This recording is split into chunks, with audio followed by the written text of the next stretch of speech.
Their guests come on and Jerry would ask them, why you here? And she or he would say, well, I've been in this relationship with such and such, and I want to get up here and tell them or her that I have been cheating on them.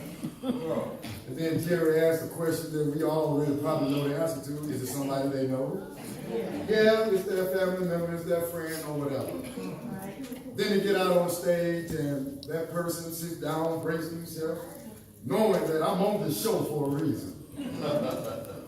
And turns over and the person begins to confess, and the first thing that comes out of their mouths, baby, you know I love you. But I want to say that I have blah, blah, blah, blah, blah. Yeah. And I can remember some in response would kind of look and say, what kind of love is this? What kind of love is this? That you would do something against the grain of what love is. But here is the answer to that. A lot of folk don't know what love is. How do you know? Because I've heard young women say that my man shows me he loves me when he beats me. Somebody said, what? That's true. There are some folks who don't believe that someone doesn't love them until they say yes to everything they plan and never rejects anything that's not right. All right. And what happened is that they have established what they think love is. Yeah. And sometimes it's not even established. Sometimes it is seen through childhood. Yeah. Come on, preacher. I saw mommy and daddy get along like this. If it don't work like this with me and mine, then I know they don't love me. I saw daddy hit my mama, so I got to do the same thing because that's how I know that mama and daddy was all right. Because they always did this. I saw mama always cussing out daddy and mama always gone, every Saturday or Sunday night. So I feel like this is the way it is, but that's not true. Talk, man. And many people have believed that love is the way that I've seen it to be, the way I've heard it to be, the way I've known it to be. That's why so many will go out and see if the grass is really green. On the other side. Because they don't know what true love is. If we want to know what love really is, we have to go back to the author. God is love. And we cannot say that we love or we are being loved if the person who loves us don't know God. Let me say this to you, not just young, but mature as well. Be careful. When someone who don't know God, someone who don't read their Bible, someone who does not pray or even acknowledge that there is a God, be careful when they tell you, well, you know, baby, they don't even know what love is. And we who are the children of God should be the first ones to stand up and say, no, that's not love at all. Because number one, love is not blind. You heard that before, when love is blind. That means I can look over your carelessness and I can look over how you treat me. That's not true either. As a matter of fact, real love opens your eyes. So we have to continue to, number one, abide in God's love. So we can mature in God's love. And then we can reflect God's love. To answer that question, what kind of love is this? John 3:16 will give the perfect answer. First of all, he says, for God. For God. So he says, who it is who loves us. And it's God himself. Who is God? First of all, God is a title. Because there are many gods that people have set up. But there is one true God named Jehovah. God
won't even hear from them until they need you again.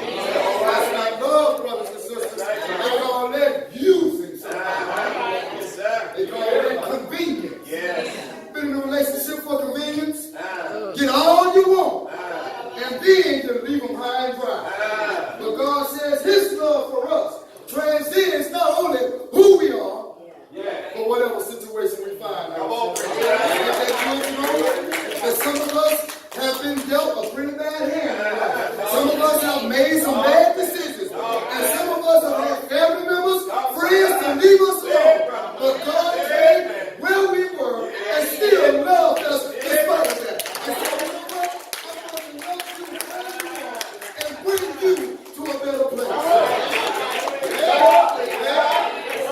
That's the kind of love I want. That when I make a mistake, he's right there. Pick me back up. Don't need that in my life. Every time I make a bad decision, they leave me high and dry. But God, who is transcendent, who is able to bring me in his love and bring me to a higher level of living. He's transcendent, for God, who is love, is a transcendent God. And that's good to know. Because we're going to need him. We need him right now. There is somebody who's in a situation right now, and you might feel stuck. You might feel like you can't move from A to B. But God, in his love, can bring us from point A all the way to B on down the street. How do we do it? We do it with his love. Now here's the thing. I can't recognize what I don't know. I can't recognize what I don't know. Because God has a way of drawing us to him. But what we want God to do, I need you to do it in a familiar way I'm used to. But I read somewhere that God is not like man. His ways are not like our ways. And if we try to keep God in a box, want him to work in familiar ways, we'll miss him all the time. Because he don't do things the way that we may want him to do it. He don't show up how we may want him to show up. I remember at Christmas time, when I was a little boy. Big Mama give all the grandkids a box for Christmas. And then we'll all go try different corners. Because you know we didn't want to share nothing. And that big old box had a little pair of socks in it. With a dollar in it. And Big Mama said, "Did you get your dollar?" I said, "Yes, ma'am, we got our dollar." But we were fooled because of the presentation. Because the box was big. And if we thought it was something else, you know, that we probably wouldn't appreciate, we probably would just throw that box somewhere else. And I see that a lot of believers are going God somewhere else because he didn't show up the way I expected him to show up.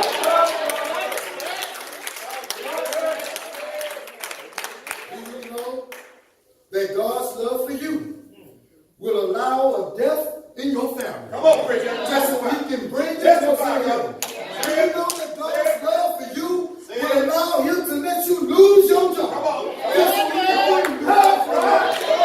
Don't come to business. Don't get comfortable in the place. Don't mean nothing to God. He wants you close to him. Because he knows that family members, he knows that a job, he knows that a raise on the job to keep you separated.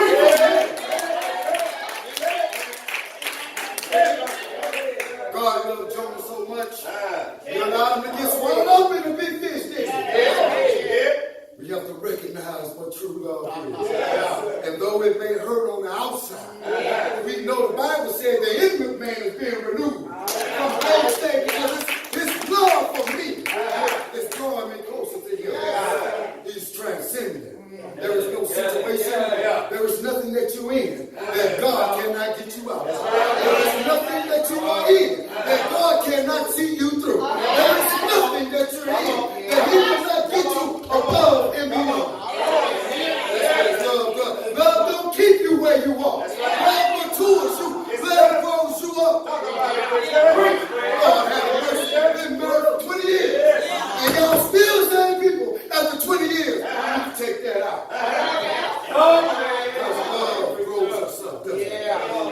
But secondly, it transforms. For God so loved the who? The world. He did something. Yeah.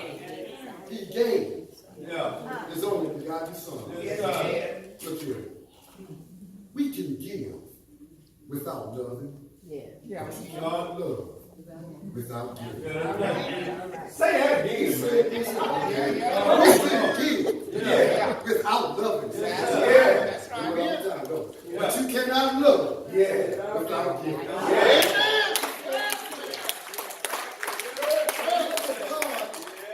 Transforms the believer. Now, you cannot appreciate God sending Jesus into the world if you don't know the condition of the world. The world was sinful. The world was full of so much contrariness and indifference to God that he had to do something. Because the world left on its own couldn't do it for themselves. So the benefit of Jesus coming into the world was one that would help transform from the condition he was already in. Now watch this. How many of us know we got a problem?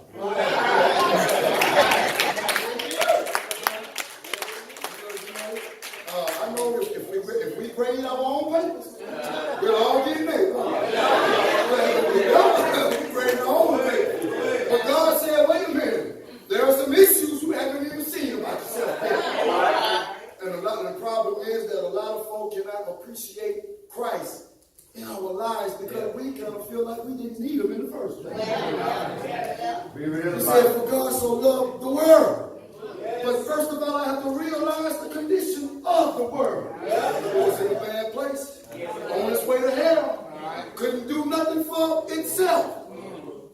But he loved us so much to the point that he says, I have someone who can impact the world. And not only impact it, but it will benefit them to a point of transforming them. Transforming them, in other words, changing the form of what they are. Yes, now, changing the form would be that is something that is shown on the outside. But that's why Christ said, wait a minute, I'm coming to live on the inside.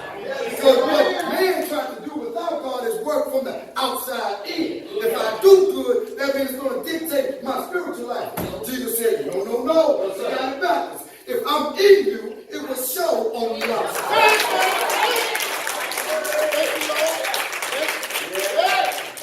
That was the purpose of the law. That's why God gave Moses the law. These was outward rituals that was supposed to be used to get them close to God, but we see that the law could not get them to God. For what the flesh was weak, what the law could not do, in that it was weak through the flesh, God did. By sending his own son in the likeness of human flesh and condemned sin in the flesh, that the righteousness of God might be to those who walk by faith. Not in the flesh. Haven't we gone through life living inverted, trying to establish what's on the inside by what we do on the outside? Because what's on the outside change all the time. All the time.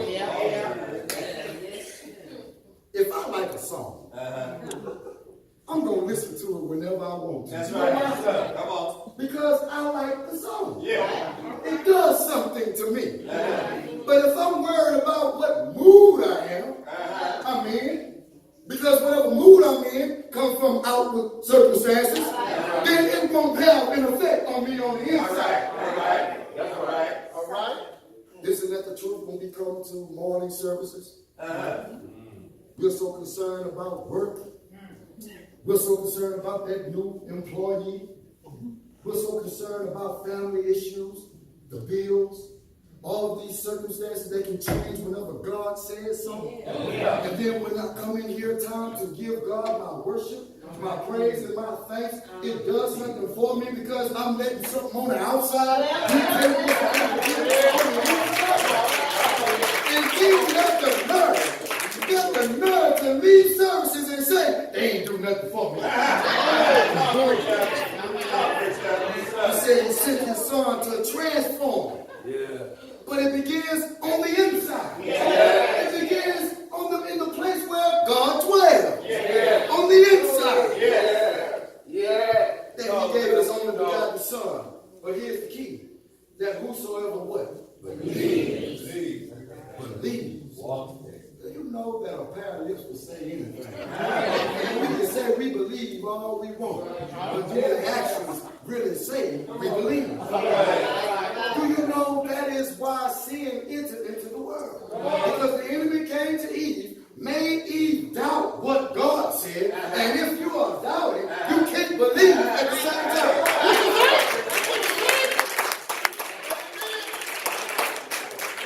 The key to this transformation, the key to this benefit of Jesus in your life is belief. And if you believe, you're going to act on it. How you know? Because everybody in here believes those seats will hold you up. And what you do, you responded by sitting down.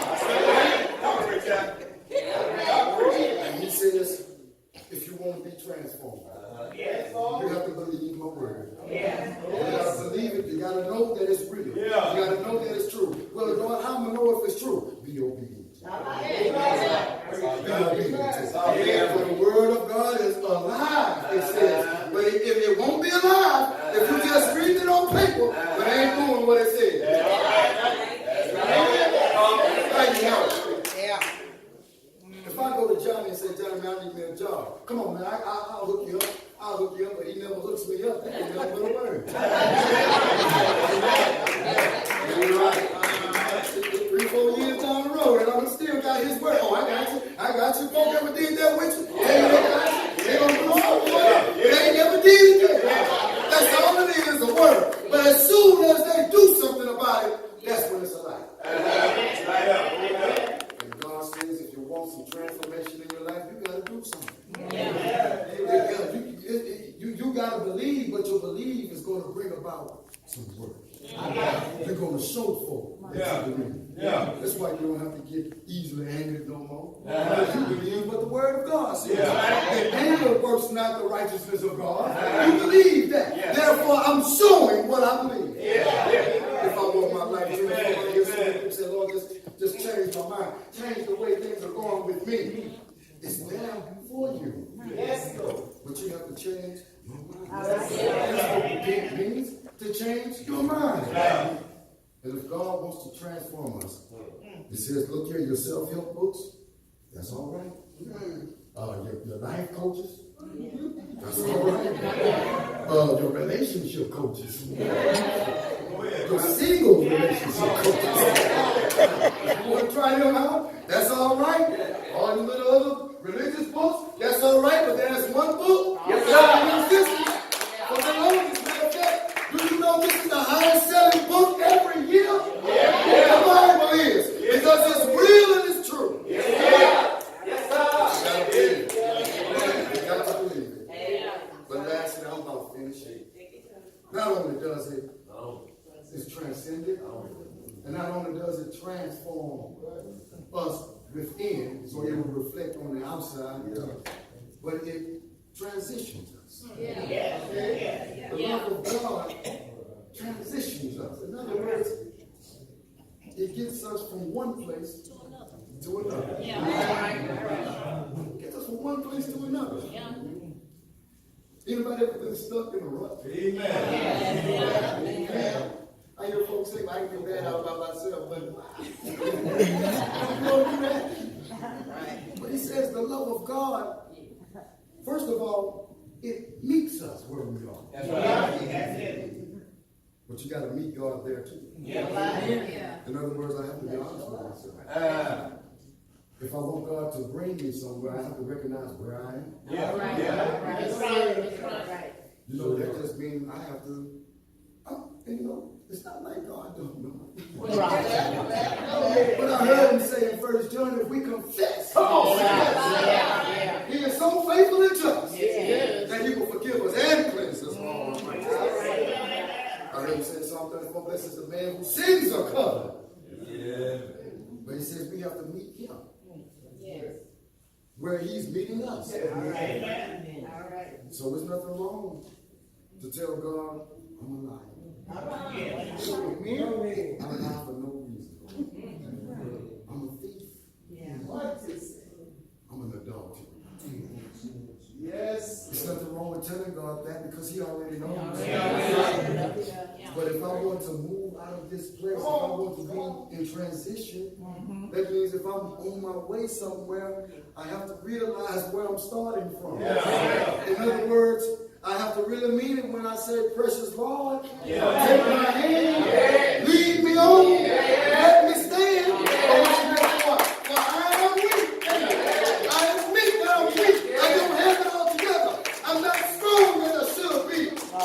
Take me by the hand, Lord. And he's faithful to take us. And he'll get us in that point of being in transition. Folks asking you, well, man, how you able to hold your calm and keep your peace? I'm in transition. The Lord came and took me by the hand. And I don't have to be the way I used to be. Yes, whatsoever believeth in him should not perish, but have everlasting life. That's a great transition from death to life, from eternity without God to eternity with God, from the spoken section to the non-spoken section.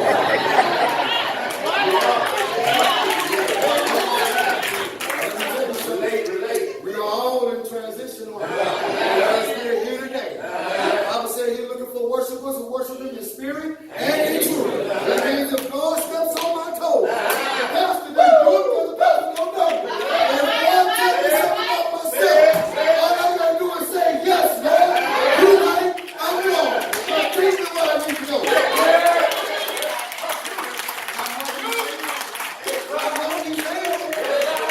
Jesus himself was transcended. He was born in glory.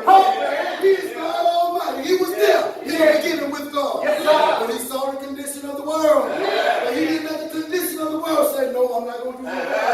Matter of fact, love came out. He said, I'm going to go down here and lift them up. And he transformed himself, didn't he? So from the King of Kings to a baby in a manger. From one who was high and lifted up to a lowly servant. He transformed himself for us. And he was in transition. He was in transition from the cradle to the cross. Because they never put a cross on him. He said, I'm not doing it for myself. I'm doing it for everybody who's going to believe after me. They let him crucify him. And you know what? They didn't kill him. He didn't kill him.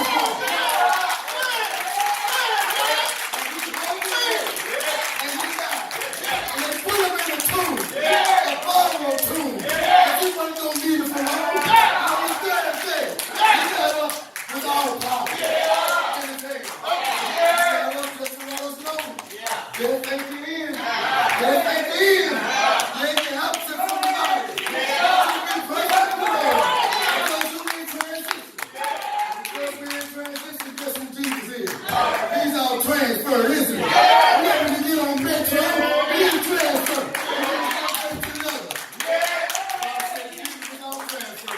As we're walking through this life, our transfers with us.